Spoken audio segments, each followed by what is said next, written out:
Right now, in this market, there are 3 stocks sitting in a window that doesn't stay open for long.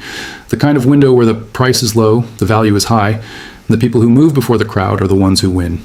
By the time most investors notice what's happening here, the easy money will already be gone.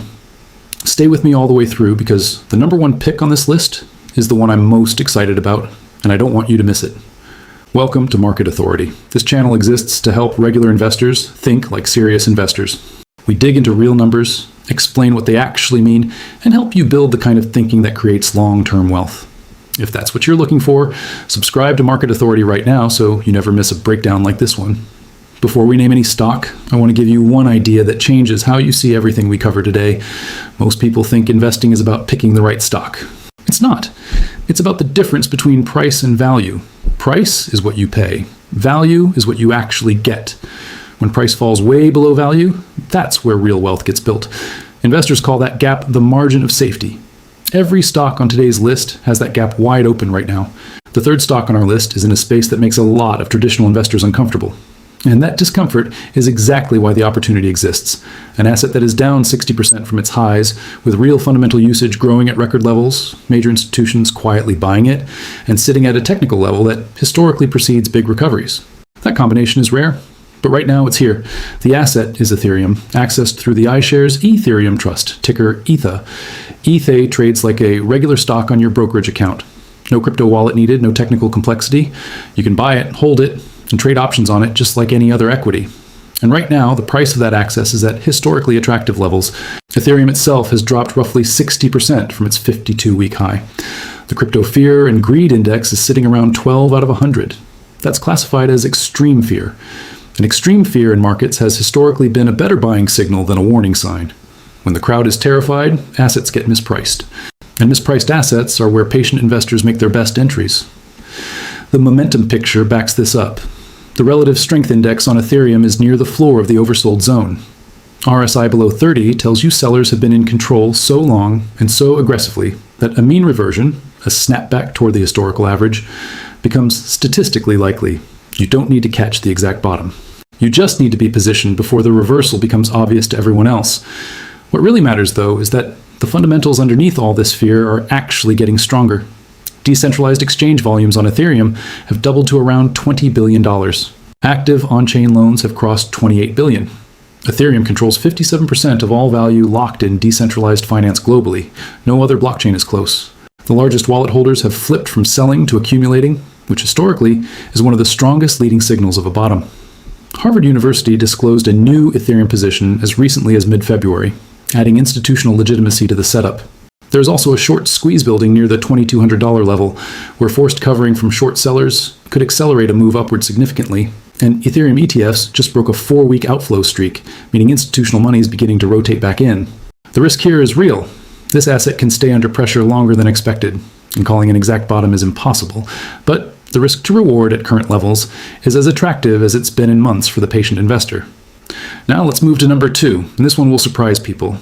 This company posted $81 billion in a single quarter of revenue, profit margins at nearly 50%, $625 billion in contracted future revenue already on the books, and the stock is sitting at its cheapest valuation in 3 years.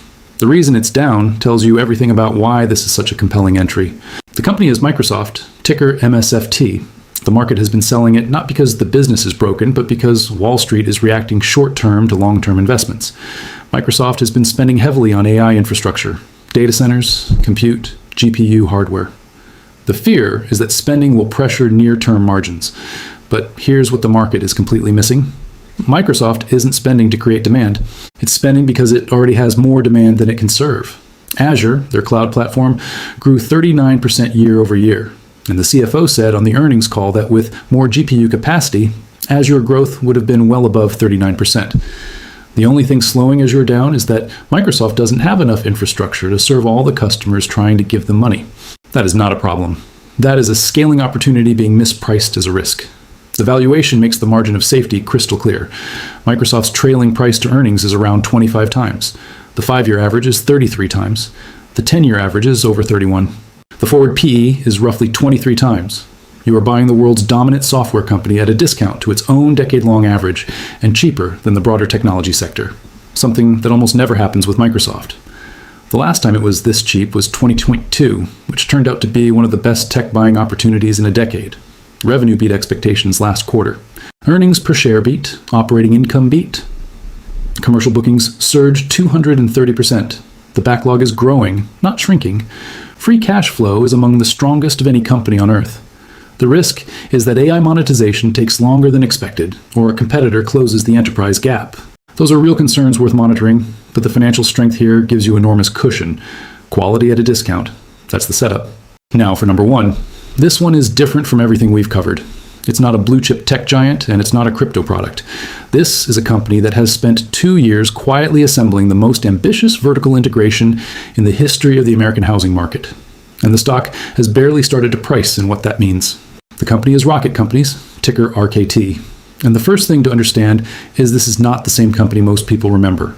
The old Rocket was a mortgage originator that did well when rates were low, a cyclical business. The new Rocket is something fundamentally different.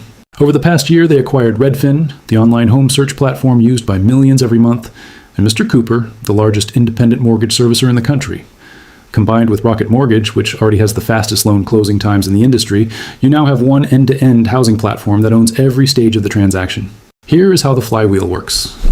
A buyer searches for a home on Redfin. Millions of people do this every month. They get their mortgage through Rocket Mortgage with the fastest close in the business. Then Mr. Cooper services that loan, monthly payments, escrow, insurance, for the entire life of the mortgage. 15 years, 30 years. Every month, that homeowner stays inside Rocket's ecosystem. And when they eventually want to refinance, Rocket is already positioned to capture it. The company has an 83% refinance recapture rate. That's triple the industry average. No competitor can match that. It's a loyalty and data advantage that takes years to build. The macro setup makes this even more powerful. Rates have been high, the housing market has been slow, mortgage demand suppressed, but rates are expected to move lower over the next 2 to 3 years. When that happens, tens of millions of homeowners who locked in at higher rates will want to refinance. Rocket is sitting on a servicing portfolio of $2.1 trillion, nearly 10 million homeowners, 1 in every 6 mortgages in America. When refinance season arrives, those customers are already in Rocket's system. The volume potential is massive, and the stock has priced in almost none of it. The institutional accumulation has been consistent. 77 hedge funds held RKT at the end of last quarter, up from 56 the quarter before, and up from 44 before that. Growing quarter after quarter? That's not a coincidence. Early integration results are already exceeding expectations. 4 months after the Redfin acquisition closed, mortgage applications from Redfin users doubled from 250,000 to 500,000. 13% of Rocket's entire purchase pipeline now comes directly from Redfin clients. And 2026 is the first full year all 3 platforms run together.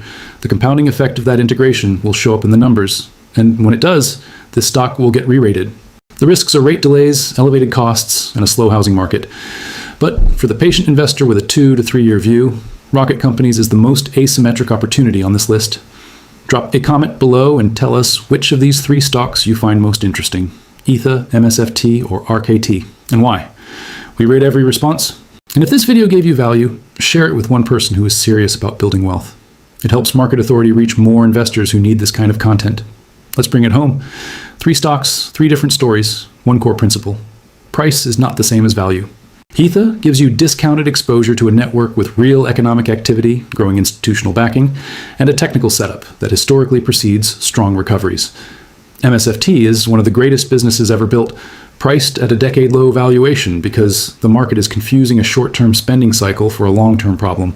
And RKT has assembled the most vertically integrated housing platform in America, sitting on nearly 10 million mortgages, waiting for the rate environment to unlock a refinance wave the stock hasn't priced in yet.